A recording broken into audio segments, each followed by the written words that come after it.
আন্দোলনে ব্যর্থ হয়ে এখন প্রশাসনিক শাস্তির শঙ্কায় রাজস্ব কর্মকর্তারা। সরকারের কঠোর নির্দেশে সোমবার রাজস্ব কর্মকর্তারা কাজে ফিরে গেলেও চাপা ক্ষোভ তাদের মধ্যে। তারা বলছেন, সরকারের কঠোর অবস্থানের কারণে আন্দোলন থেকে সরে এসেছেন তারা। পাশাপাশি আন্দোলনে কিছু ভুল ছিল তাদের। এদিকে রাজস্ব বোর্ডের চেয়ারম্যান সবকিছু ভুলে গিয়ে আগের মতো কাজ করার আহ্বান জানিয়েছেন। রবিবার অন্তর্বর্তী সরকারের দিক থেকে আন্দোলন প্রত্যাহার করে কাজে যোগ দেওয়ার কঠোর নির্দেশনা দিলে শাটডাউন কর্মসূচি তুলে নেয় এনবিআর সংস্কার ঐক্য পরিষদ। সোমবার সকাল থেকে কাজে যোগ দেন রাজস্ব কর্মকর্তারা। তাতে বেশ কয়েকদিন পর সেবা চালু হলে খুশি সাধারণ মানুষও। বেশ কিছুদিন ধরে একটু ওনাদের যে সমস্যার সম্মুখীন আমরাও হয়েছি, তো আজকে ইনশাল্লাহ সব সমস্যার সম্মুখীন ওনারা ভালো সেবা দিচ্ছে আর কি। এখন তো ভালো লাগতেছে, এতদিন আমরা কাজ করতে পারি নাই, হাজার হাজার টাকা নষ্ট হয়েছে দেশের, এটা তো খুব খারাপ।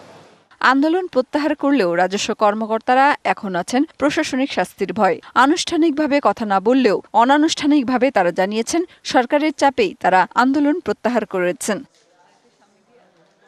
সকালে রাজস্ব ভবনে সাংবাদিকদের সাথে কথা বলেন রাজস্ব বোর্ডের চেয়ারম্যান। সবকিছু ভুলে গিয়ে আগের মতো কাজ করার আহ্বান জানান তিনি। মাঠের অলরাউন্ডার আমি, আর ঘরের allrounder Tilex. Tilex toilet cleaner, clean মানেই টাইলক্স। আজকে আমাদের সারা দেশের সবগুলো দপ্তর সংস্থাই সকাল থেকেই কাজ করছে, সম্পূর্ণ উপস্থিতি আছে। আমি আমাদের রেভিনিউ অফিসারদেরকে বলবো, যা কিছু হয়েছে এগুলো সব কিছু ভুলে গিয়ে আমাদের রাষ্ট্রীয় স্বার্থে, দেশের স্বার্থে আমরা সকল কাজ করব এবং আমাদের যে কাজগুলো আছে সেগুলোকে আমরা এগিয়ে নিয়ে যাব। আমরা আশা করি যে আমাদের আর এ ধরনের বড় কোনো হয়তো ইয়ের মধ্যে আমাদের যেতে হবে না, সমস্যার মধ্যে দিয়ে যেতে হবে না।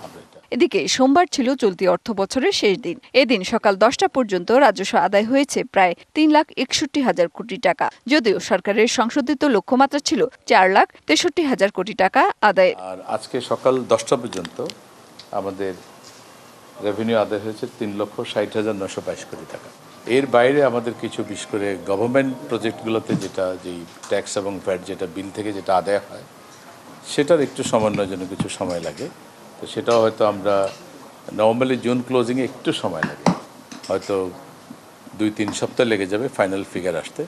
তবে আন্দোলনে ক্ষতি হলেও রাজস্ব আহরণ গত বছরের তুলনায় বেশি হবে বলেও প্রত্যাশার কথা বলেন রাজস্ব বোর্ডের চেয়ারম্যান। আমরা আশা করি যে গতবারের চেয়ে বেশি হবে, এটা নিশ্চিত, কিন্তু আমরা যেরকম আশা করেছিলাম হয়তো একটু তো হোঁচট খেয়েছে এই কয়দিনে। মেহের মনি, ডিবিসি নিউজ, ঢাকা।